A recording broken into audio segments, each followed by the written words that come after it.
I've been a county councillor, municipal council for Tucker Smith before the amalgamation. When the amalgamation happened, I ran for the position of deputy mayor against two other former mayors of the former wards, and I was lucky enough to win the position. I was deputy mayor for 10 years, and at that point I felt it was time to step up. And in fairness, one of the previous mayors had actually asked me in one of the earlier elections where he was running for mayor that he thought that I should run for the mayor's position, but I chose not to because I really wanted the deputy mayor's position at the time, because the deputy mayor gets to speak a lot more than the mayor does during a meeting, or certainly should be speaking more than the mayor does during the meeting.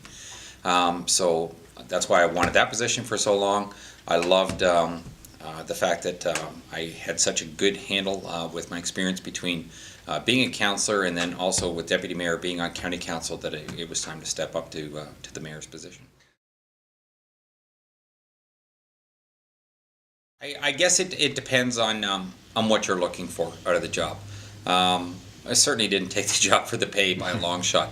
And in fact, in all honesty, when I do stuff during the work week, it probably costs me money to be here, just because I should be doing something else. And I've got a number of employees, and my responsibility really is to be looking after them.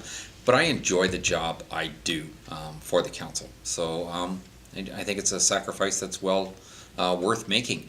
And in fairness, although the actual annual fee may not seem appropriate for a full year's wages, we do get paid for every meeting that we go to if in fact we put in a timesheet for it. So the more things you do, the more money you would get paid. So I'm not ready to say that we're not paid enough. We're not overpaid by any stretch of the imagination, but I think we're fairly compensated because it's not a job, it's a community service also. I guess it's certainly easier because of the fact that I'm self-employed. Nice part about it is if I don't get my work done during the day, I can do my work at night, or some of it I certainly can. So that helps out by a long shot. And I've got some good employees that I rely on. And if I didn't have that, I probably couldn't do both jobs.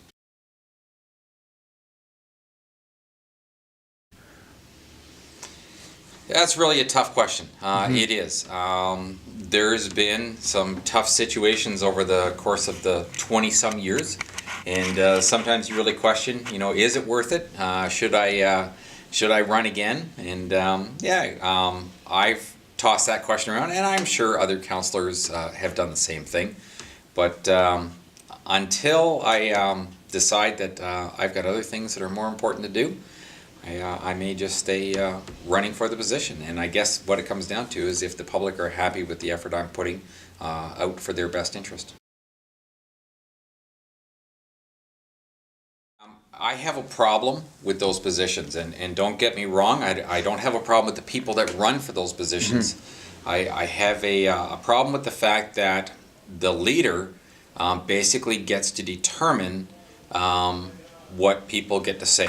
To the most extent, because if the party decision is this is what it's going to be, for the most part, whether you agree or disagree, you seem to have to support that position. And I disagree with that. As much as certainly myself and some council members around here have had some completely different opinions on things, I do not regret the fact that everybody is allowed to give their opinion, because that's what makes decision making better. I would say what makes decision making a problem is that when someone just decides to go along with someone else's opinion, whether that be at a federal level, the Ontario legislature, or even if someone doesn't do their homework at this level and just decides to go on someone else's coattails, that makes for bad policy. And so that's probably the main reason that I wouldn't have any desire to step up. I'm not sure that specifically there was something that I wanted to change when I became mayor, other than the fact that I'm always looking for efficiencies. With my own business, it's just ground into you. Like you don't survive in the world today unless you run an efficient operation. Certainly, I've wanted to make some changes around here, but I cannot convince the majority of this council that change could be for a good thing. And there are 3 things over the course of last year that I've tried to bring forward that I think would have been cost savings for the ratepayers, and I'm just not getting any traction. And you know, it's really easy for people to criticize somebody else's suggestion, but the unfortunate part is nobody else is coming up with anything else to try and do. And it's frustrating when you think that everybody just wants to keep the status quo because there's no work, no headaches if you do that. Well, there may be some truth to that, but I think the property tax level in this country, period, certainly this province, is getting to the point where it needs to be addressed because people are paying too much for what they're getting for services.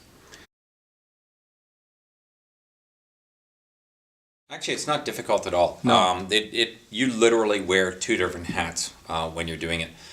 When you're at Huron East Council, you need to do what is best for Huron East. That's your objective right off the bat. It's a different mentality at County Council. It's a bigger picture, it's a broader picture, and we don't do the same things. Now, although we do have roads, we don't have fire departments, we don't have policing, we don't have recreational facilities. So, like, there are different things that we're dealing with. So it's a different job completely altogether.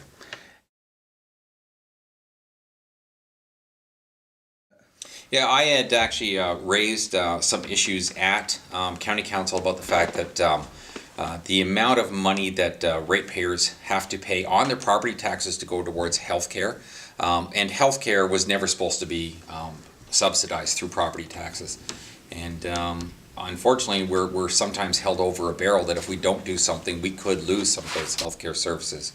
So I wanted County Council to address it, and hopefully we could have had a delegation at the Roma conference in Toronto this January. Then this opportunity came up where AMO was also recognizing the exact same thing and is starting a task force. And so our first inaugural session was yesterday. And with this task force, we have representatives from right across the province that have the same concerns. And we basically have a task of trying to figure out, first of all, is there a better way? Are there other things that we can do?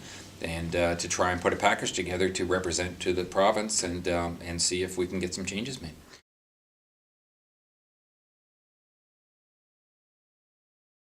Well, in actual fact, it is that should be a healthcare responsibility. And if the province actually paid for the hospice service, it costs them less than having people stay in the hospital, but they don't. They want to take the savings that's made from the hospital, but don't even want to cover the cost of the hospice and wants the community to cover it themselves. So yeah, there is a disconnect with the province there about what their responsibility is and who should be paying the bill.